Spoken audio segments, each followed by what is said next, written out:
Women are no longer traditional, but men are still expected to be traditional. And you got mainstream society telling them to be hoes. You got Sex and the City telling them to go out there and be single. Fresh and Fit hate women. Wow, he just said that for real? Whoa! Right? Average women nowadays, regular girls, modern day women, have way more bodies than average dudes. Okay, now it could be an intelligent decision to settle down with one woman. Oh, you're misogynist. Define misogyny.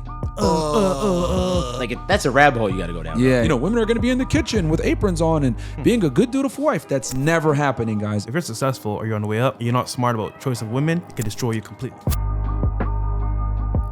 right, Fresh and Fit. Let's Walt go. Yes, sir. and Myron. Hey, what's up, man? How we doing? Welcome to, well, not welcome to Miami, I guess.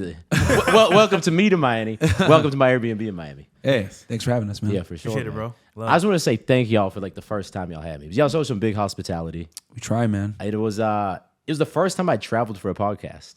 And I remember, first of all, me and you had a few phone conversations leading up to it. And Yeah. Do you remember what you kept telling me? It's gonna be a movie, bro. Yeah. He kept telling me it's gonna be a movie. It's gonna be bro. lit. He was right. And then he slept. He fell asleep. Didn't pick me up at the airport. Remember? The wall came through. Listen, man, I got you, bro. Well, listen. Where you fall short, I come up. Vice versa. There you go. But I appreciate it, man. It was a good time. I hadn't seen too many of your. It's funny. I was actually traveling in Arizona. I got the message from you, and then my buddy Patrick, who y'all know, who did the videography.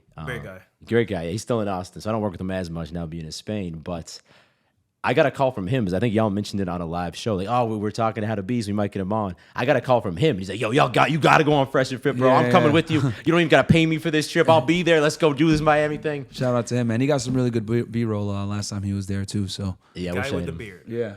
Got some good B-roll. He was supposed to be here for this one, but then he had some issues. So Patrick, I'll forgive you for that. I appreciate you from last time. And it's funny because I got like a 50-50 response, I'd say, in terms of like people who were like pumped that I came on the show. Like, oh, I've been watching Fresh and Fit. It's good to see you on your show. Yeah. And then I think 50%, the other 50% was like, Why'd you go on there? bro, why the hell would you go on that show? I can't believe you support those guys. Like, what's going on, bro? We professionally trigger people, man. Pretty That's radical. what it is, yeah. Yeah, I feel like you guys were like ahead of like the wave. You guys were battling wokeness before like it was like Cool thing to before it materialized into like an obvious problem. Yeah. No, definitely when we started in 2020, we were already getting like a bunch of heat for, you know, battling wokeness and people being politically correct or whatever. And I would say we're probably, I would say after this week, we definitely pushed the envelope, man, for sure. Like we definitely. I think for the first time, people, That's an understatement. The understatement of the year. Yeah. But I think for the first time, people heard people's like thoughts in their head out in the open, and I was like, "Wow, he just said that for real? No way!" So it's awesome. Yeah, we say a lot of things that people joke about behind closed doors or think, but they would never ever say on camera, YouTube or on camera. it's like the Trump thing, right? When he said like it's locker room talk. Yeah. And it is. And I don't know. I guess it's an odd thing, right? That it's become so, I don't know, like so persecuted, right? Yeah, dude. I mean, we just live in a soft world. I remember, you know, back in the day. I'm old. I'm 33. So I remember like 33? Well, yeah, I'm 33. Respect. 33 else. How old are you? 30, man. Oh man, youngin. I know. I look older, bro. I remember watching like my favorite movie. One of my favorite movies is Borat. Yeah. And if you watch Borat now, dude, bro, there's that no wouldn't way it would fly. I'm surprised they haven't like retracted it. Yeah, like there's surprised. no way. The Dictator, like these movies to me are hilarious, but like you What's can't the even other make jokes one? like that Yeah. anymore. What was the other one he did? Bruno, but I didn't watch that Ali one. G. LEG, well, that's the OG one. Yeah, yeah, and, and then the other one was Bruno. That's where he's the gay guy. Yeah, the right? gay one. Yeah, yeah. But I didn't watch that one, but I watched obviously The Dictator and Borat, and I thought those were so funny. But you can't make those kinds of jokes anymore, man. Like I literally think to myself, I was like, wow, like the Chappelle Show. A lot of those skits would never fly today, and it's just sad. And it's like, if you say anything that's not politically correct in 2023, dude, they're like pushing to cancel you. It's wild.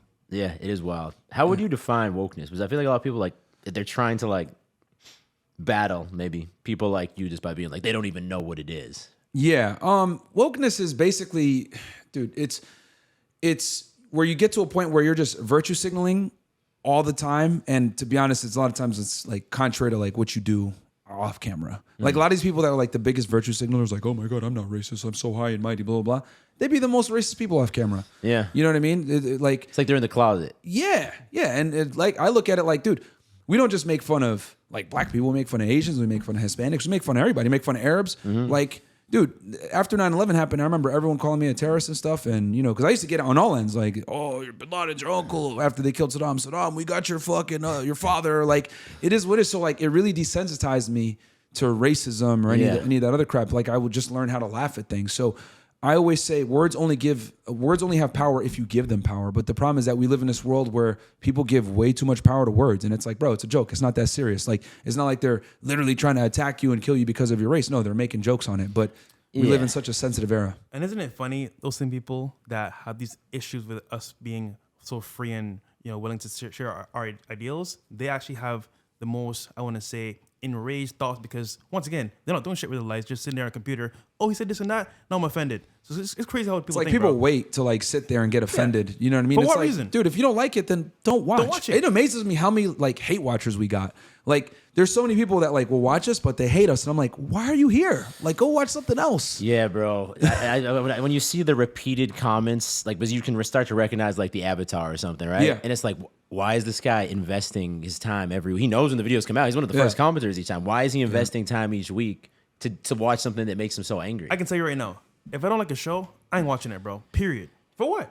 Isn't that the normal thing? If I'm watching a YouTube video and I don't like it, Turn it off. I usually will probably search for another one and click the back button. I don't like go to the comments, start typing, think like, what's the nastiest thing that's a rabbit hole you got to go down. Yeah. No, we get a lot of hate. I mean, I'm used to, we've hit national news coverage plenty of times for different stuff. Whether it's, you know, don't date single moms, they're recreational use only, or Punish bad behavior. We don't dabble in the dark, punish bad behavior.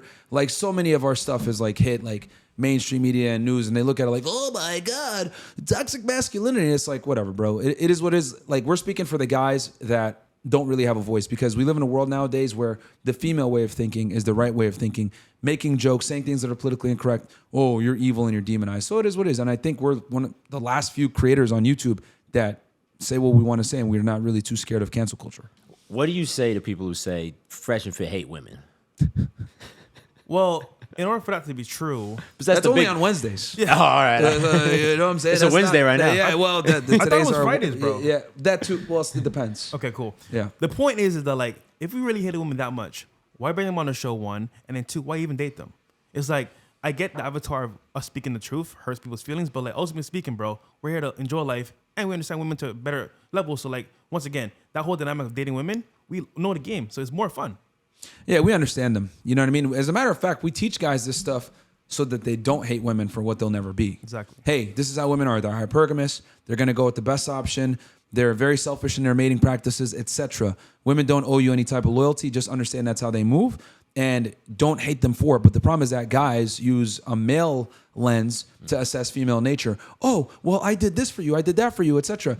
And what people don't realize is, like, there's no scoreboard with women. And like, you're only as good as the value that you have right here, right now. Not what you did for her last year, not what you did for her last month, not all those times where you helped her out when she needed you. That doesn't matter. It's about what are you providing right here, right now. And once we tell guys this uncomfortable truth, a lot of guys go through red pill rage. They get angry. They hate women. This is so fucked up, blah, blah, blah. But I'd rather them go through that rage for a small period of time, right? And then eventually learn to understand and accept them, versus going through with the wool over their eyes. Like, oh yeah, all girls are sugar and spice and everything nice. And then they get finessed even more. Because it's better to know up front and learn how to, how do I say this? How to deal with it versus not knowing and then holding this resentment forever. Like, you find out when you're 40, oh, what the hell is going on? And then you feel like you've been lied to your entire life. Yeah, I think you need to be aware of the reality. I think if I'm watching your content, yeah, and I know, I think I understand the full 360 perspective of it. The only negative I see from it is some guys who you see in the comments, of course. And I don't know if maybe they're in the red pill rage phase, or if there's a subset of guys that are like, they're helpless either way, and they're just gonna like. But some guys maybe use it as a cop out, right? I don't have to work on myself. I don't need women in my life. If anything, now it's easier just to always like belittle women for being fake or for being cheaters or for whatever it is. Like, what do you? That might be my only critique of you. If I was gonna push back on you guys, you don't talk to those guys much, and I don't know if it's just because you feel like you need to like hammer home the message so much because it's not as obvious and guys are helpless if they don't know it. Yeah. You know what I'm saying?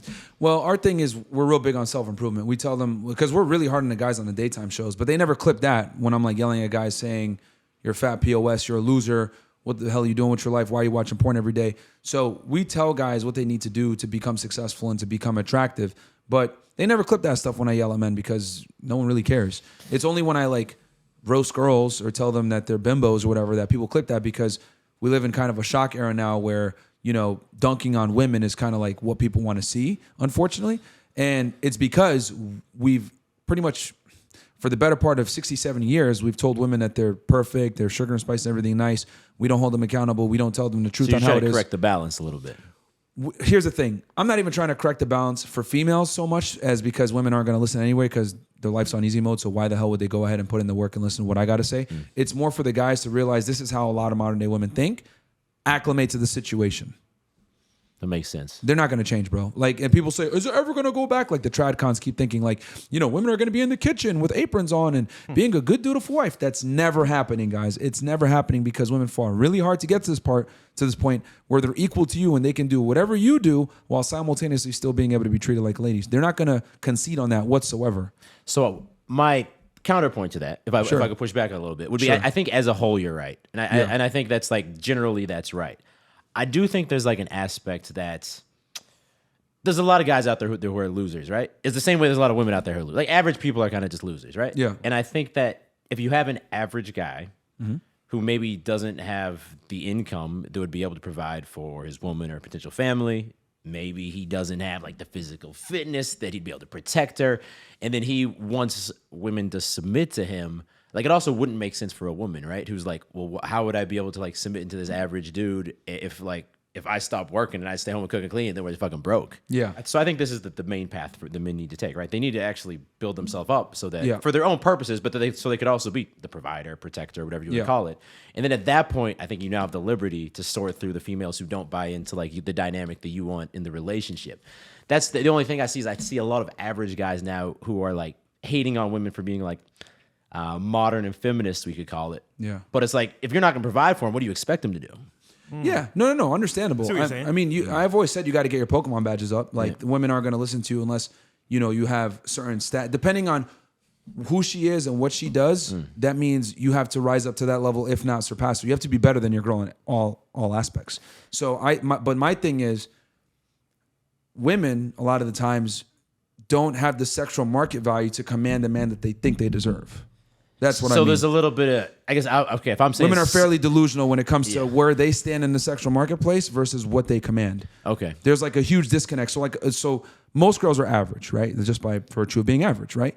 But the thing is that they all think that they deserve a well above average man. Yeah, the 6 feet. Yeah. 200K Which the reality plus is a like, year. nah, like you don't deserve that. You know what I mean? But a lot of girls think that they do. Well, if there's a supply and demand chart, obviously things need to be in like... And I would argue a lot of them are like grossly unaware of the supply and demand. Like I can't tell you how many times I have to tell girls like, the more you go up in status with the man, the less leverage you have. But girls think that they still have the same leverage when they're dealing with a guy that's 1%er. So something that I think definitely contributes to this problem is women thinking that a high value woman who earns a lot, is super successful in their career, is what men are after. I still think a lot of women think that. Yeah, a lot of them do. And if women want to do that, that's fine, right? If that gives them happiness, then we could argue whether or not that gives them actual happiness. But if they think that's what they want to do it, great. But then the reality is that high value guys who are now have to be earning more than them, right? Because at the end of the day, they're still going to be like, well, I want a guy who earns more than me. That pool is small. And that pool is not necessarily attracted to a woman who's like super who's like trying to be the alpha in the relationship. Yep. But see, the thing is that like we can sit down and have this conversation and be like, yeah, that makes sense. Like supply and demand, blah, blah, blah. But so many girls lack critical thinking skills because feminism lies to them. It tells them you can go ahead and pursue a career. You can make a bunch of money. You can become successful. And that's what men want. You could be the man that you want, and he's going to want you in return. And I can't tell you how many times we've interviewed, 2,200 women on our show now at this point? Dude, it's incredible to me how so many of them are unaware of, we don't give a shit about that stuff. It's not until girls typically are older that they say, no, they're right. I chased a career. I have the money, and now they have the don't give a shit. Yeah, it's not until they get older and they fail continuously that they realize, like, maybe this was a lie. And we've brought so many girls on that said that, but they're almost always past their prime. Too late. It's too late. They went through the career path. They made a bunch of money. They ostracized a bunch of men that wanted them. And a lot of girls, what happens is they become successful, etc., and then they outprice themselves out of the market. You want the biggest issue with modern dating today? It's not of men becoming women, so to speak, women becoming men. That is an issue by itself. But it's merely because we don't understand what each party wants. And as a result, we go into it blindly saying, oh, you know what? I think they want this. In reality, they don't want none, any of that. So it's kind of like, at that point, each party has to understand what each party wants. A funny moment, actually, is when he asks, do you even know what men want? And dude, it's hilarious. They rattle off all the things that women want. Go-getter, successful, ambitious, educated, smart, blah, blah, blah. Like they list every single thing that they want from a man, which is like hilarious to me. But that's how far gone so many modern day women are, where they don't realize like, no, we want a girl. We don't want another one of us. But they think that that's attractive. And then on the male side, you could argue for guys who call it red pill aware, for lack of a better term. Yeah. They also, that to your point of like the biggest thing that's wrong with the dating market, they maybe buy into like the Hollywood ingrained narrative. If I just get really obsessed with a girl, get like one-itis for this girl, like just swear off other women, simp for her as she's hooking up with other guys. Like eventually she's gonna come around to me, because that's almost like the arc of most Hollywood movies. Yeah. And I guess it just So we fucks give guys everything up. two options basically from our podcast, right? Either you level up, become a better man, or stay the same and suffer. It's just two results you can get. So ultimately speaking, as a guy, here's some options for you. You choose what you want to do, pretty much. Yeah, I tell guys you need to have multiple chicks, bro. Like that's one of the best kind of self-correcting methods. And the reason why, before everyone gets all mad, because a bunch of people reacted to me on this, like, ooh, because I said you need to bang like 50 girls before you even think about getting in a serious relationship. I think or so. married. So to preface this for people who haven't heard it, you said what? You 50 women making 100K a year or more. Yeah. So 5 things that and over 30 years old. Yeah. So 100K per year. Yep. Right. Make 6 figures per year. 35 or older. Have 6 months to 1 year of savings. Yes. Be in shape. Yes. And then have had sex with 50 women. And that's the point where you would say, okay, now it could be an intelligent decision to settle down with one woman. Yes, because now you have not only the prerequisite finances, right, where I would consider you like an entry level, higher value guy, right? So that women, back to my point, maybe will be open to like submitting to you more. Yes, it'll increase the likelihood that an average woman will submit to you and follow your lead. Then also on top of that, you don't have the wool over your eyes with like, oh, she touched my pee-pee, I want to commit to this girl. So, because you have sexual experience, right? And here's the thing. People get so mad at me for saying 50 girls.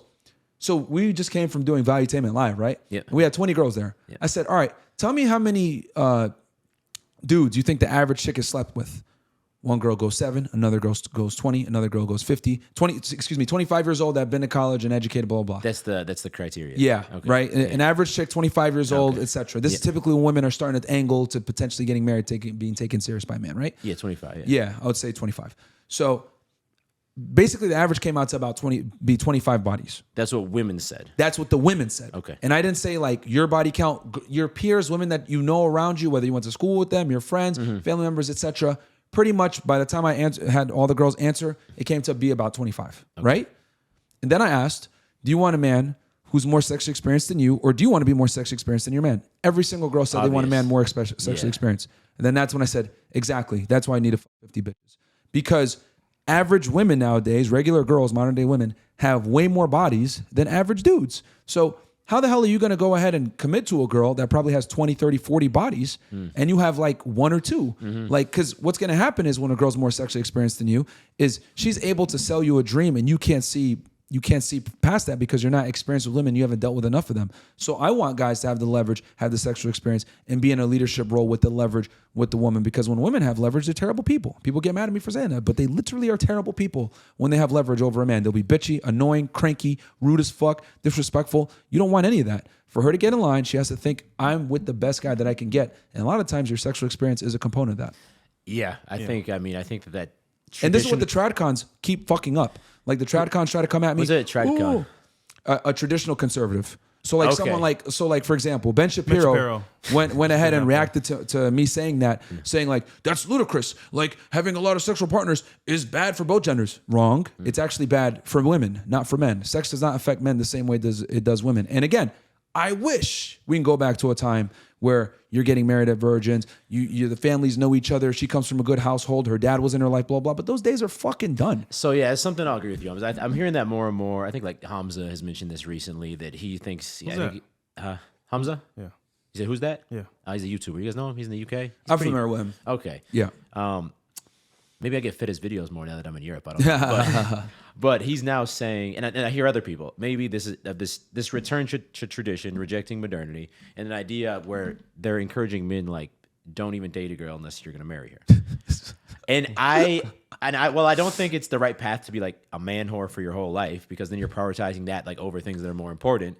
I tend to be more like, okay, so your list, let's say, let me go one moment. You're making 100K a year. I think that's solid. Yeah. Before that, you just haven't, because to make 100K a year, you need some sort of like, you've developed your career, your business to a certain point, right? Yeah. That's representative of more than just 100K a year for most people. 50 women.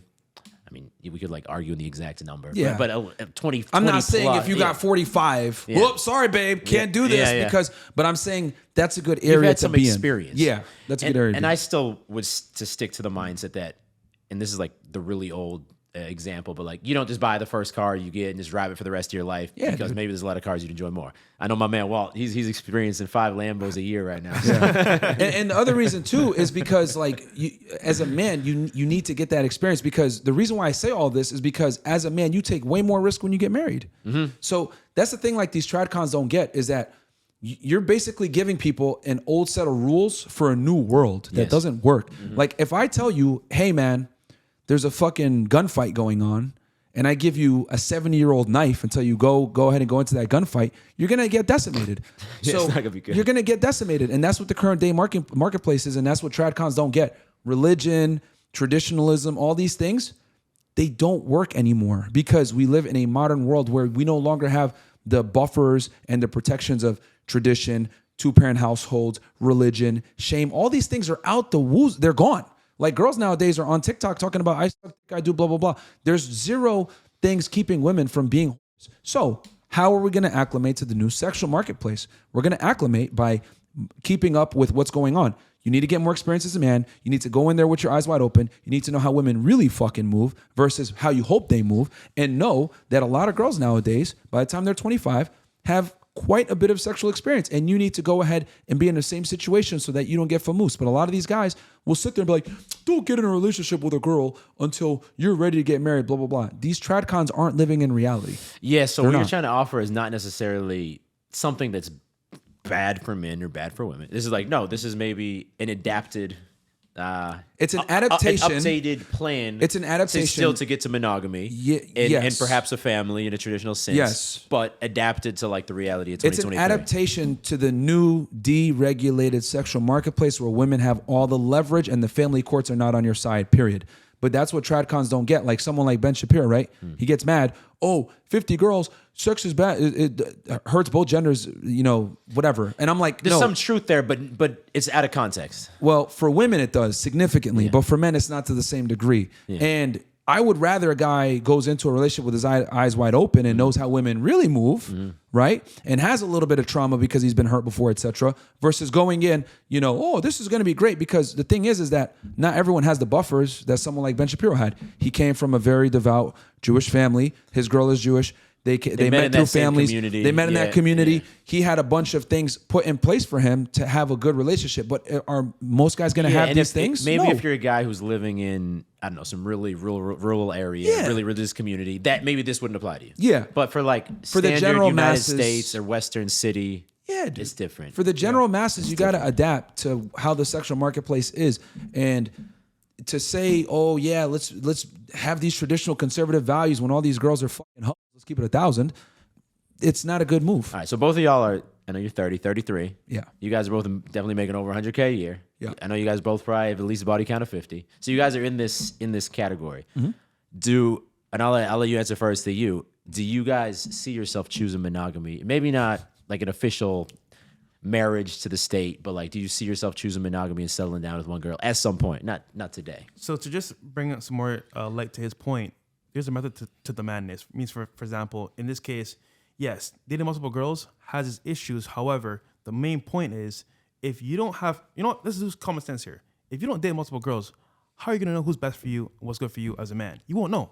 So ultimately, you need that experience. And then secondly, for me personally, I think where I've been through multiple girls, been through lifestyle, all that stuff, that maybe one day I could consider it, but right now where I'm at, no. However, I made a choice with this right now. Versus most guys, they don't have a choice. You're doing it out of intention. You're being intentful with Intentional willpower. It's a decision. But most guys, they don't have that. So you know what? I'll just take whatever I can get. That's the issue. The first girl who wanders in. Exactly. So the question is, would I be monogamous or settle down? Is one that girl? something? Obviously, that's not something you force. I know you're smarter than that, but is that something you're open to down the line? Fuck no. And the reason why is because monogamy a lot of the times just, not all the time, but for most men, it's gonna weaken you.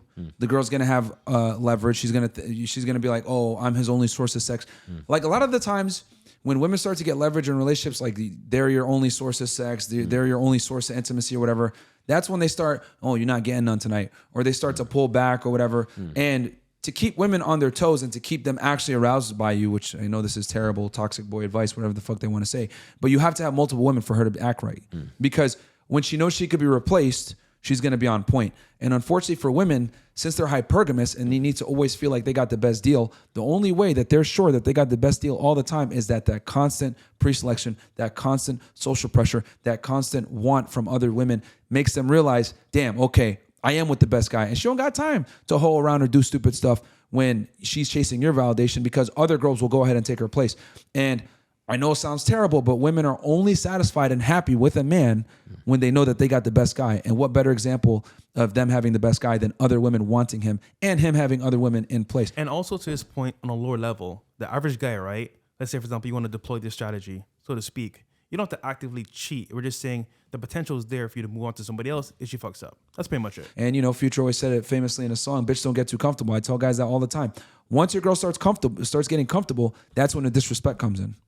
So you have two options. You can either A, do what I call passive demonstrations of higher value, having other women, which kind of checks her for you, or you can sit there and constantly have to check her all the time, like, yo, who the fuck are you talking to, etc. Because women really get turned on by guys that can tell them shut up, or who are you talking to, or whatever, because they're always going to get out of line at some point. And for this to work, the man has to follow his program.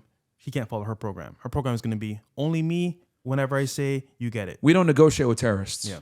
And that's how a lot of women are, as fucking terrorists. You don't sit there and negotiate with them like, oh, I think this. No, this is how it is. And the thing is that that's what women want. Women don't want a equal partner. No, they want a fucking dictator. That's what no one will admit. Chicks want a dictator. 50 Shades of Grey. You think Christian Grey sitting there, how do you feel about this? What's your opinion on this? Get the fuck out of here, man. So let me give my response to this. Because obviously I chose to be married. Yeah. And earlier I was talking with Brandon Carter, who's also... Keyword chose, right? Chose, exactly. And you're good, bro. You made a choice.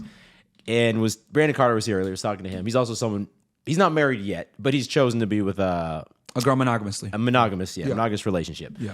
So I think what you're saying is true. And I think at the core, people, they follow their incentives, right? Like people follow their incentives. And I think that in order for marriage to be right, it almost needs, or at least monogamy long term, something that's similar to marriage. I know some people don't get married with a state. I completely understand that. Yeah. The conditions need to almost be a little bit unique.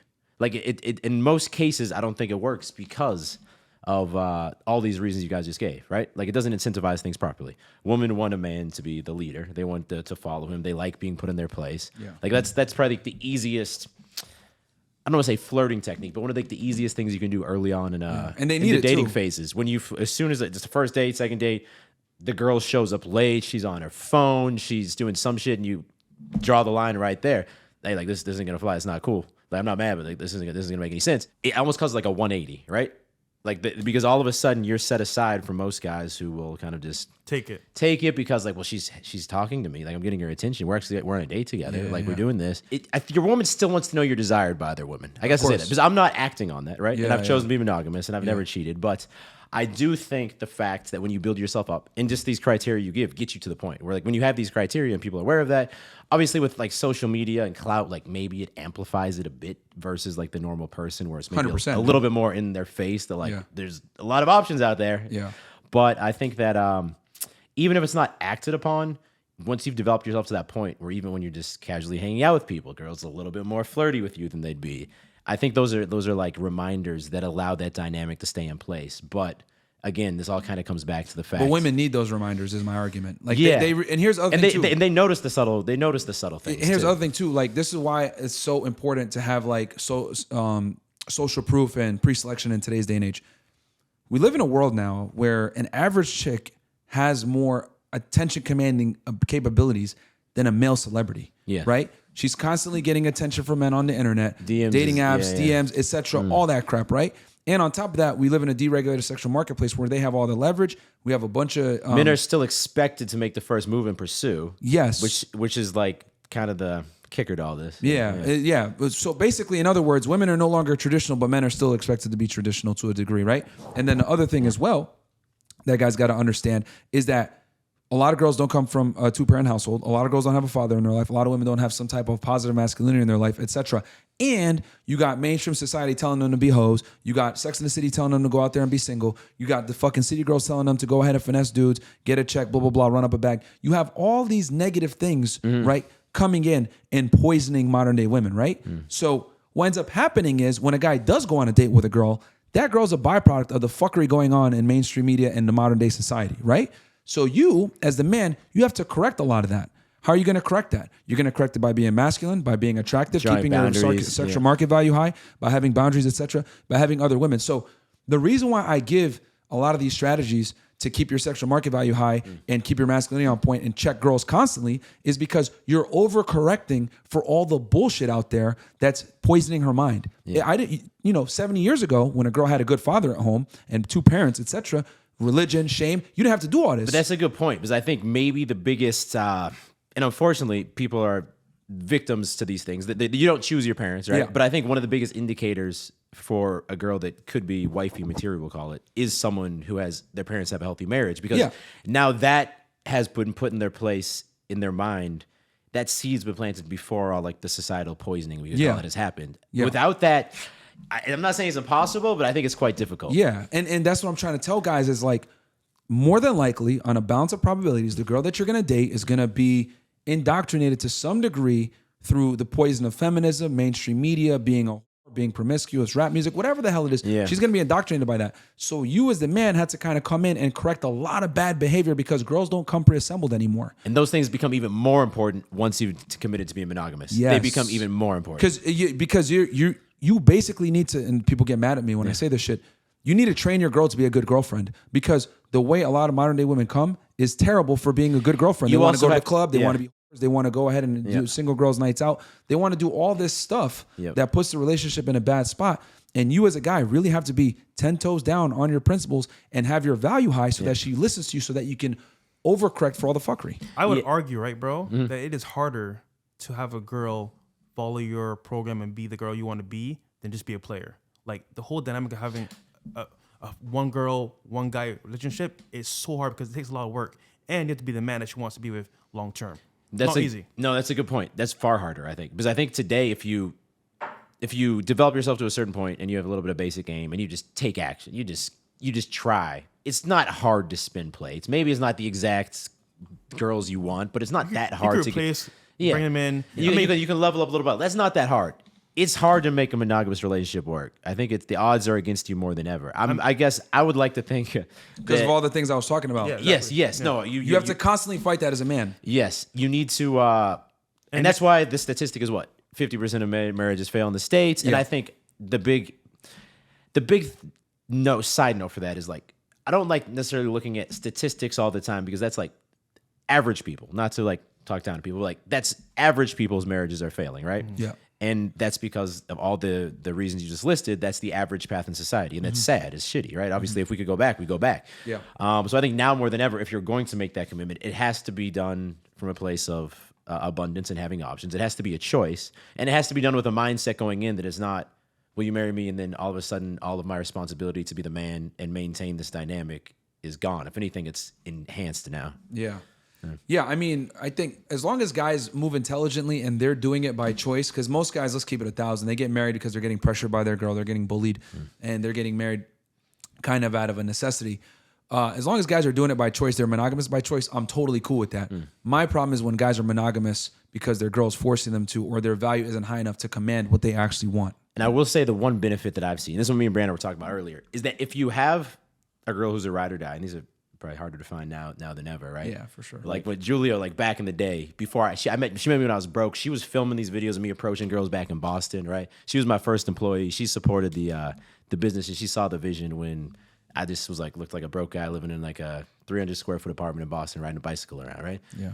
And I think that for me, a big choice, just to give you a little bit insight into my mental framework, was I noticed that when I chose to be monogamous with her before marriage, it actually increased my focus on my business and my money, For right? sure. And that started to increase a lot more when I didn't have the anxiety of spinning plates, right? There's always it's gonna be a focus divider regardless. If there's multiple girls, you can structure it in a way, you can minimize communication, you can structure it in a way that's optimal. Yeah.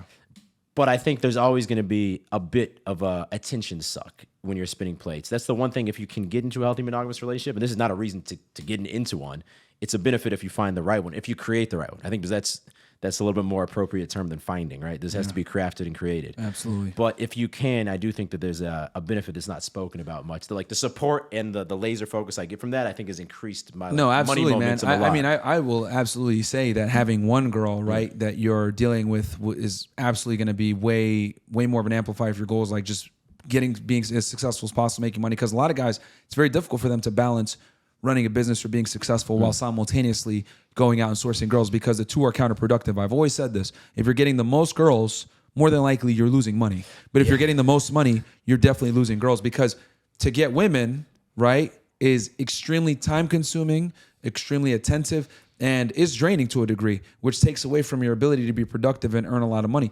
I was actually having this conversation, controversial take here, but a controversial take from you, bro? yeah, but very interesting. I was when we were up at Valuetainment, I was talking to this guy on their team, smart guy. He's homosexual, and he was saying, because I was like, man, I've theorized that if you take the average net worth of a heterosexual guy versus the average net worth of a homosexual guy, guaranteed the net worth of a homosexual guy is higher. And he was like, no, that's actually true. Why would that be?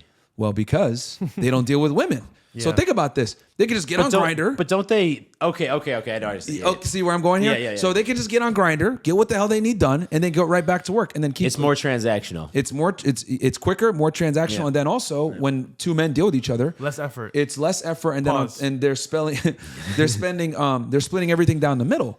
And I thought to myself, damn, like that's crazy, because homosexual dudes get way more sex than heterosexual guys, but they're still able to be productive. Why is that? It's almost because they're living in this age of equality, but it works because they're both men. Exactly. So I thought that was like crazy, because I've always theorized it, but then he confirmed it was like, no, they actually do.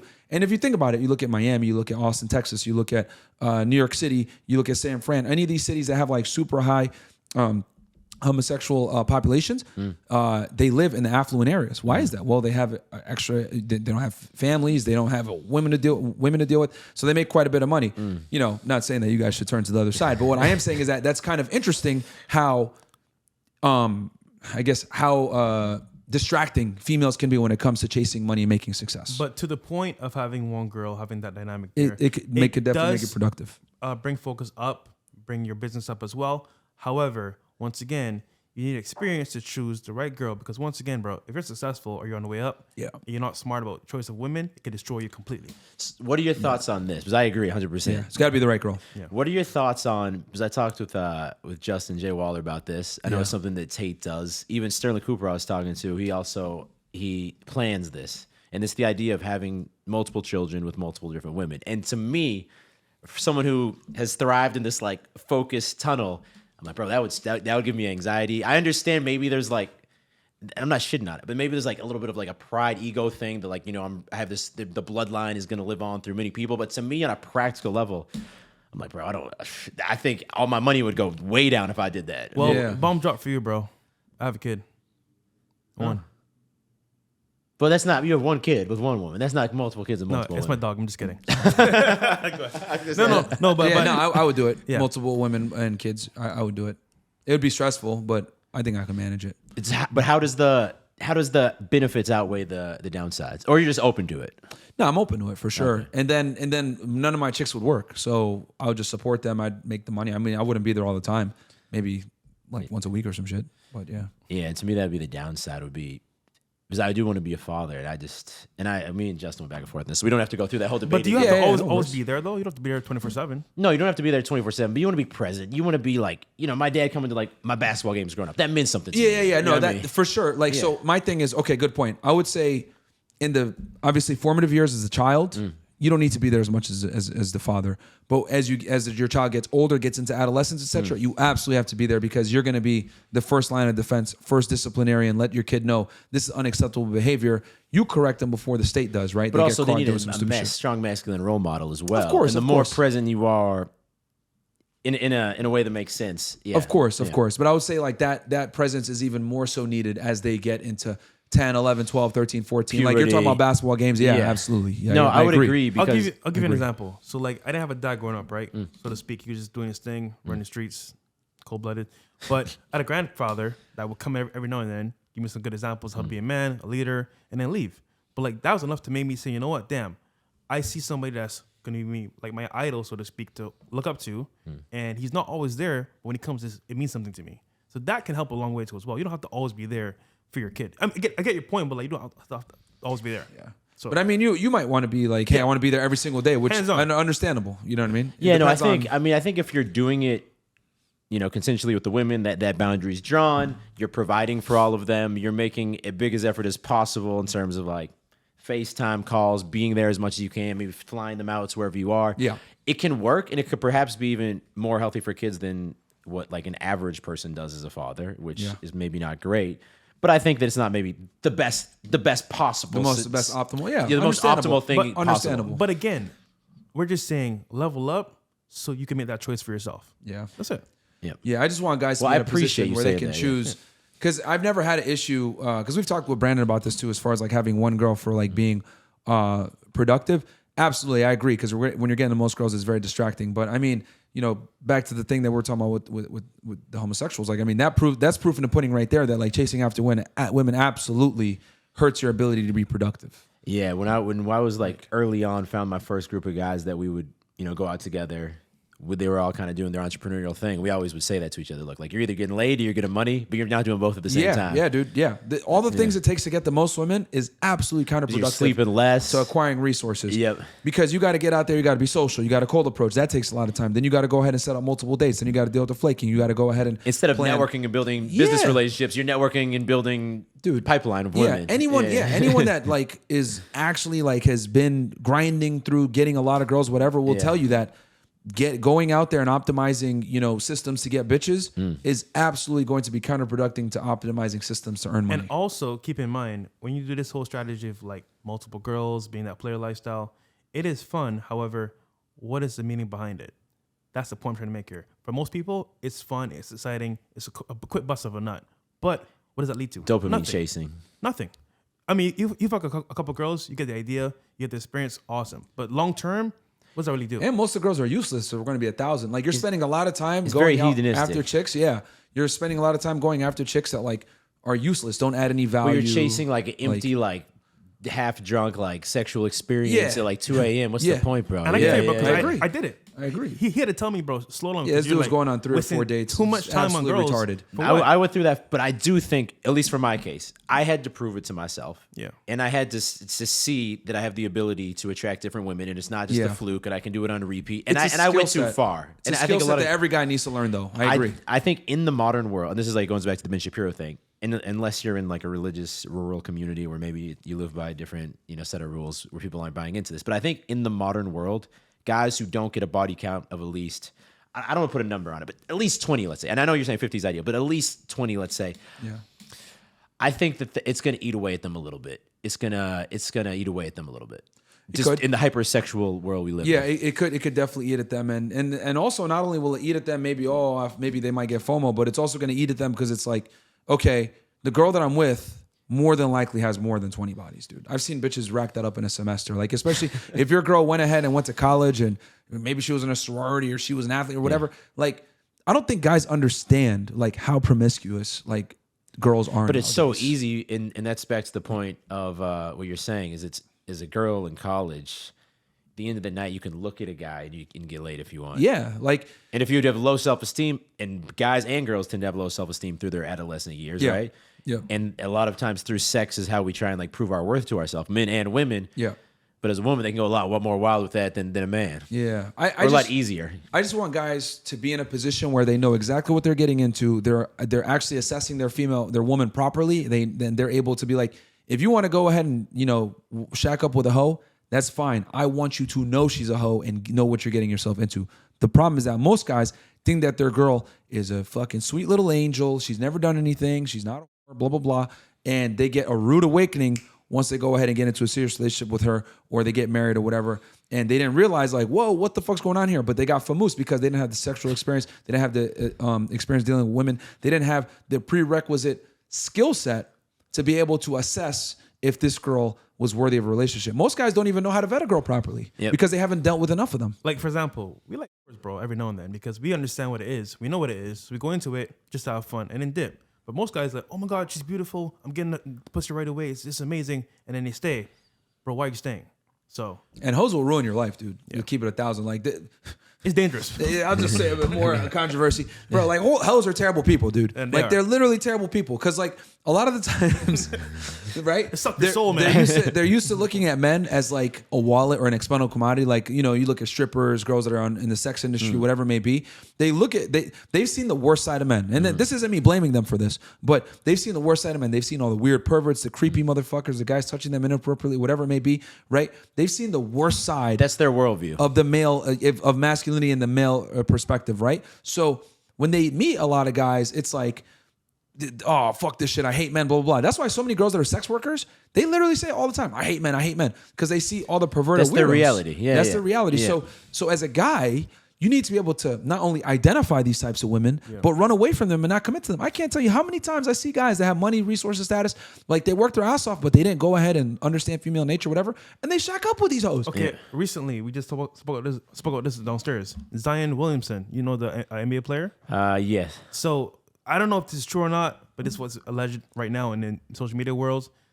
He basically got a stripper pregnant, and he was texting or DMing or Snapchatting this porn star, OnlyFans girl, Mariah Mills, whatever, to move her to his state and pay for her lifestyle. And I'm like, how much money she got? Yeah, but that's what I'm saying. Like, he is a fucking all-star NBA player. He has the choice if he wants it. Yeah, but why choose that? Why are you choosing? Because we don't. Hoes. What's gonna happen, bro? Dude. Child support, finesse, everything. But it's like, bro, like you have a choice to make a good choice. You're for yourself. choosing a walking red flag. Yeah. For what? But here's the thing: we can't have these candid talks anymore in 2023. Some dumb hoe's gonna watch this right now and say, "Oh, misogynist." Look, there's good girls out there for sure that are worth wifing and taking seriously. But unfortunately, in today's climate, the majority of women are not wife worthy. And you think misogyny is bad? Look on TikTok, full of misandry. Oh, I hate men. Kill all men. It's normal, bro. Yeah. It's the totally average girl. socially acceptable to say I hate men and men are trash. Blah blah blah. No, you would never get censored or demonetized. I could put up a YouTube video tomorrow about all men need to be locked up or something. Yeah. And it probably do better. It probably get more visibility, right? big facts. Like most of these dumb bimbos don't even know what misandry means. They don't even know what misogyny means. Oh, you're misogynist. Define misogyny. I think it They means can't you define hate it. Define women. misandry for the people listening. Basically, it's the hatred or contempt of men. Yeah. Is what it comes to. The hatred or contempt of women, and then misandry is the opposite. The hatred or contempt of men. Okay. And as you can tell, we don't hate women. Yeah. Yeah, we already went over that. We got girls that work for us. We got multiple girlfriends. We Like got a mom, sister, cousin. Like, bro, like really. our thing is that we're just painfully honest about how women really move. Like I tell guys all the time, avoid hoes. Hoes are not regular chicks. Like you want to go ahead and get with a girl that's not a hoe. All right, so let's change topics. I think we were pretty deep on the hoes. Yeah. No, but I think it's good. It's good because we have slightly different As usual. perspectives. But at the end, like most things in long form content, you talk, you get to a deeper level, and there's like a common understanding. Yeah. Right? Even though some of my scenes be, this guy's. Oh, they're married. gonna just clip the part that I said hoes are terrible people. Yeah, well, that's fine. Like, when you said hoes are terrible people, now they can clip you saying it too. Yeah. No, but- All right, so recently you guys got in some beef with two of my favorite YouTubers, Alva and Preach. I'm just fucking. I only know that because of y'all. Yeah. And it seems to me. You've done some wild videos about it afterwards. we won't relive that here. So my channel doesn't get canceled. But Yeah. you could go watch that on their channel, Fresh&Fit.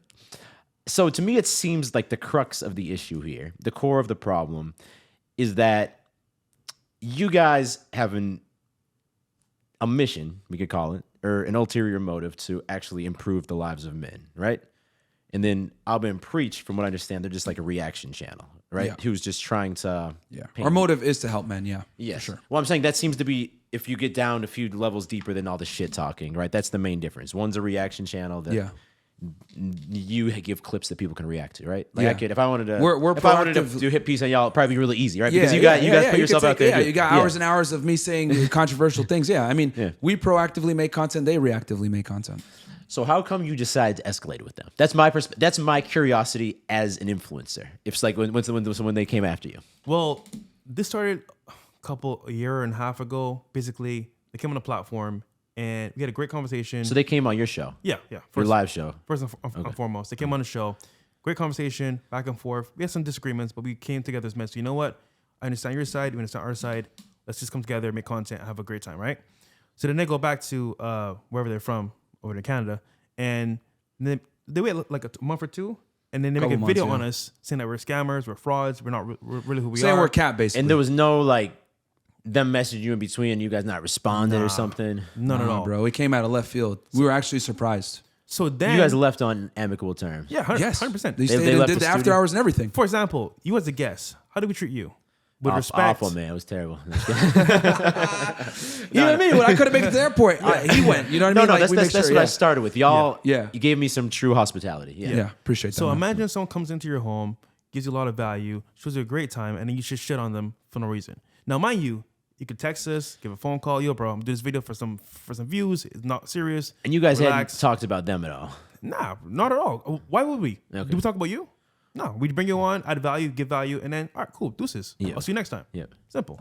And then after that, they made that video. So that was the start of it. That was the provocation, right? Yeah. That was like them making that that's video. being attacked with no reason essentially. Yeah, like and then their thing is their defense is, oh well, we did one collab, bro. Like we don't owe you any loyalty. Cool, but y'all run around and talk about integrity and high moral character, and you guys constantly virtue signal to your audience about taking the moral high ground, etc., and being virtuous. So it's like I look at it like, Did they do hit pieces on a lot of people? yes, Okay, I'm not that familiar with their content. Yeah, that's all they do is do hit pieces. So Even I look at it like even the challenge people.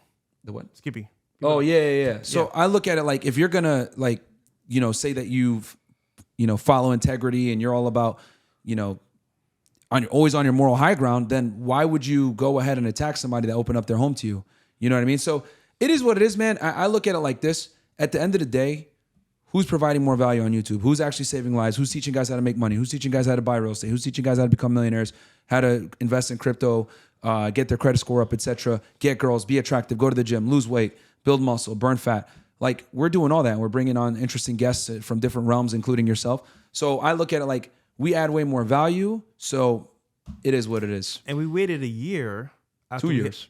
2 years actually. We hit 1 million They subscribers. made 20 plus videos on us. And dude. you weren't reacting at that point. No, No. we didn't say anything So to them you for just contacted them privately after the first one.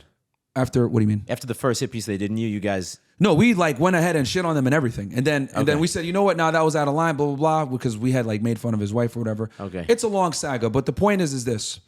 We basically apologized. We're like, all right, we're done. We're not going to talk about After y'all the no more. first incident. After the first incident. They kept going. 21 videos, dude. So you apologized explicitly in a video or just we went too far, it's all good, not a big deal? We apologized to our audience, and then we're like, you know what? Now we got to apologize to these guys too because we made at that time we thought it was his wife who we made fun of who was fat, Okay. but it wasn't. That was a lie itself, and their audience, I don't know why they don't see this. That he lied about that chick being his wife to get shock value. It was someone that he worked with, but he used that to prop up and say, yeah, these guys attacked my wife and they made fun of my country. He said that after you apologized. Yeah, pretty Yeah, much. So they kept going after you tried to de-escalate. They kept going. Yes, dude. Yeah, for 2 years. Okay. So at that point, And then I you was like, didn't reply for 2 years. yes. Yeah, this all happened August of 2021. It's we're in June of 2023, And we So lost 2 subs years. too. How many videos did they do between you guys apologizing and your most recent reaction? Like 15 or 16. Yeah. So you were just we just gotta put this to bed or something. Yeah, and then I just we just completely roasted them. Yeah, and, I've seen. And people are gonna. And here's the funny part: Yeah. we took an hour, right, where I debunked all their lies, literally for Yeah, I an saw. hour I plus. watched. Yeah. And then we had a skit where we just made fun of them, right? Because I look at it like this: their audience doesn't give a fuck about us debunking their lies in the first hour anyway. A lot of people are going to want to see the entertainment. So like, you know what? Then we'll roast them. So we did both. But what did they do? Focus on that 20, 30 minutes. Oh, look at them saying this about us. Blah, blah. These guys are racist. So I'm like, you know what, dude? The cancel mob, the woke culture, etc., the liberals, they're never going to give a shit about the truth anyway. So I'm like, you know what? I'm going to lean into it. Put this hood on. Let's go. Well, look, I thought it was funny. Obviously, and that's the thing is I even have a little bit of resistance to saying I thought it was funny because of the world we live in. Yeah, you can't even, dude. But it was. I know it was done out of humor. And yeah, dude, I'm black myself. Again, Like, I mean, these are types of jokes people tell. I mean, yeah, you guys are I'm both black. black. Yeah, y'all employ black people. You guys aren't black. What are y'all talking about? Like, you're racist, bro. You hate self-hatred, dude. We have black people that work for us. Like, we employ black people. We've helped more black men than they have. We've helped guys make money.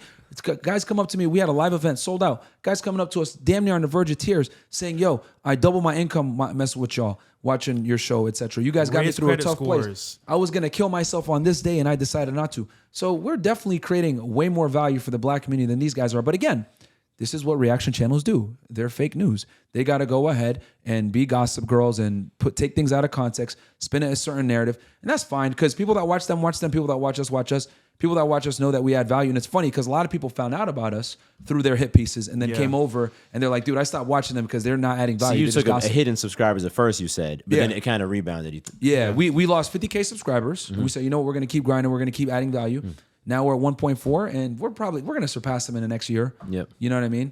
They've been on for like 10 plus years or whatever. So at the end of the day, they're snakes. They know they're snakes. And it is what it is. And, you know, we finally responded after 2 years. Now they're like, oh my God, dude, you guys are racist. It's like, no, you made hit pieces on us. We're finally hitting back. And there's no, you know, there's all is fair in love and war. Like this is literally a war. Are you guys done reacting to them now?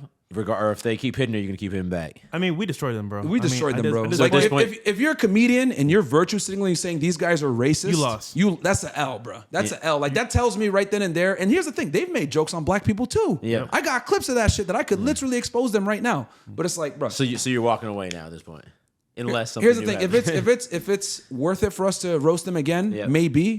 But at this point, they pretty much the white flag. Oh, these guys are racist. Blah blah blah. Once you go try to take the high road and you're taking videos down and shit, bro, it's an L. They blocked me on Instagram because I was just cooking them on there because it was 2 years, bro. 2 years of them talking shit. So I'm like, bro, and Abba, he knows. Like, there's a reason why he doesn't even want to talk to me in person because he knows, yo, if this dude sees me in person, he's probably gonna knock me out.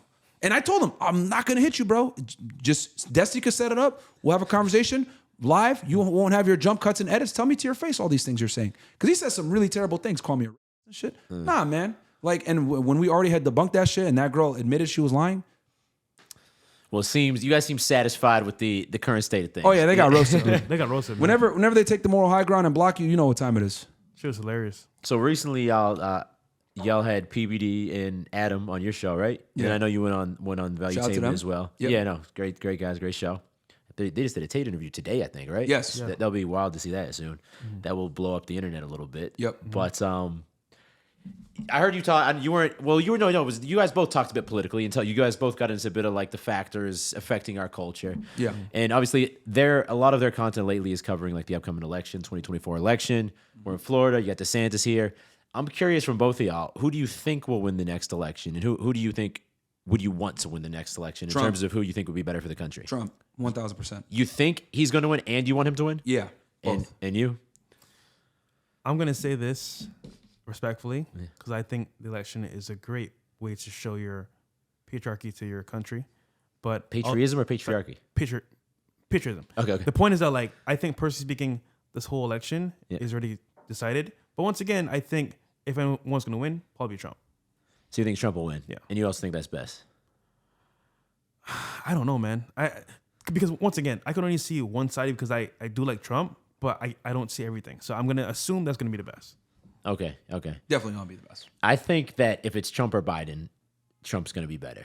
100%. And I think it's going to be Trump versus Biden. Yeah. So I think I would agree with both of y'all. I really like RFK. I think he seems like very like like he actually cares. He's very intelligent, but the DNC is already just like shutting. Yeah, they're not. He's the anti-vax guy. Don't talk about him. Yeah, he gets no coverage from MSNBC. CNN. His voice, bro, like just little shit like that. They're not gonna. Nah, it's not happening. And it just. I would love to see RFK Trump or RFK DeSantis, but it's not gonna happen. It's gonna be Trump Biden. It's gonna be Trump Biden because DeSantis is big here in Florida, but the rest of the country doesn't really know about him like that. His little Disney debacle is a little bit of a black eye. So he can't really spar with Trump either, for better or for worse. I don't know who maybe would be a better president. I actually think I agree with you. I think Trump probably would be. Absolutely, bro. But like, he can't really hang with like right now. He's digging himself a ditch. It seems like since they started trash talking each other. Yeah, and the thing too, like Trump is like, it's crazy to me how like the mainstream media has like just been like putting him in a bad light. Like this girl that like came out with these like sexual assault claims on him, dude. It's fucking cap. Like. I read through the actual document, right? It's written like a novel. It's not even written like her complaint lawsuit. It reads like a novel. And she even admits in there that she wanted to come forward in like 2016, 2017 when he was running for president. And then she goes ahead and writes a book about it, right? And she publishes the part where she's getting raped by the president, allegedly. She puts that in like a magazine. It does well. She's like, okay, I'm going to release the book. She releases the book shortly thereafter, then does a fucking book tour. Like, the fact that like people don't realize that this woman was using this story to push her book and make money is crazy to me. And then on top of that, it's not necessarily that she won the case. What people don't realize is that civil cases are on a preponderance of evidence, which basically means like 51% versus 49. It's not guilty beyond a reasonable doubt. But again, this goes to show how fucking stupid everyone is. People are out here, oh, he got convicted of rape, put him in prison. And I'm like, you fucking this is a civil case. Right, a bunch of Abba and Preach fans probably, right? Dude, I'm telling you, the people that watch those clowns are vote for Biden, think Andrew Tate's guilty, they don't like Trump, and they are just super liberal wokeists. Like that's why, like it's like I don't even try to reason with these people. You can't reason with the left; they're fucking morons. But anyway, going back to what I was saying, 99% of the time they're fucking morons. So, it's very obvious that this woman did this shit to just sell some books, right? But with Trump, what happened was the thing that used against him the most was he did a deposition. And in the deposition, he was very like, he didn't give a fuck. Like he was answering questions because he can't assert the Fifth Amendment because it's a civil case. Okay. Right? So he can't stay silent. So they're asking him questions like, oh, that might be her, blah, blah, blah. She's not my type. And they use that against him to show like how he had a gross lack of indifference. Yeah. But what people don't get is that it's not that he's guilty, it's that he didn't give a fuck. That's why they found in her favor. The problem with the Trump faces is the woke society, the right. That's what I'm trying to say, dude. The over political correctness. They're able to paint a narrative on him, right? That isn't true. A lot of half times. of the country, or I don't even know the statistics. Maybe it's less, maybe it's more. A lot of people just now. And that goes back to all the problems we're talking about here from the beginning. This all ties in together. That people, they hear something that could be slightly misogynistic or racist, even if it's Trump, just like.